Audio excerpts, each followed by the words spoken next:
YouTube চ্যানেলে ঘুরতেছে পূজা আমার কাছ থেকে শিখেন কিছুগুলা জিনিস আছে যেন শিখতে হয় মুরব্বীর কথা মানতে হয় দেখেন পূজা কেমনে সিস্টেম করে তৈরি করতে হয় দেখেন এই যে মুড়তে লইলাম এই যে ধরলাম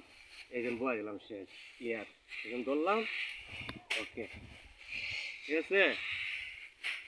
হাতের পরে হাত লইবা আর বয়াইবা ওকে এখানে যে দুইটা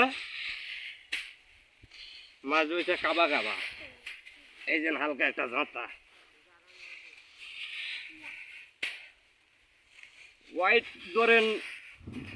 70-এর কাছাকাছি হয় হোয়াইট আপনার এই মুড়িগুলো তো ধরেন 40-45টা মুড়িগুলো লইতে হয় নাহলে তো দলো আবার চিল্লা পোলা ভয়রাগিরি করে রোডের মধ্যে ভয়রাগিরি করে কাজ করে ঠিক ভয়রাগিরি করে কাজ করে না আমরা তো ভাই ভয়রাগিরি করতে পারি না ভাই সবার মতন বুঝেন নাই হ্যাঁ আমরা হয়েছি যে ভাই অন্য লেভেলের পোলাবান বুঝেন এই যে দুইটা দেখছেন এই যে দুইটা মাঝে একটা শেষ ক্লিয়ার এই যে দড়িটা নিলাম করতে এই যে নিলাম এই যে নিলাম হালকা একটু পাইপ দিলাম একটু ঝাঁটা দিলাম এই যে এমনি দিয়া মস্তে করে উড়ান দে ওকে না চারো কোনা ঠিক আছে মাঝি দিয়ে কালি আছে ঠিক আছে দুই কোনা কালি এটা দিয়ে যাইব বুদ্ধ মঞ্চা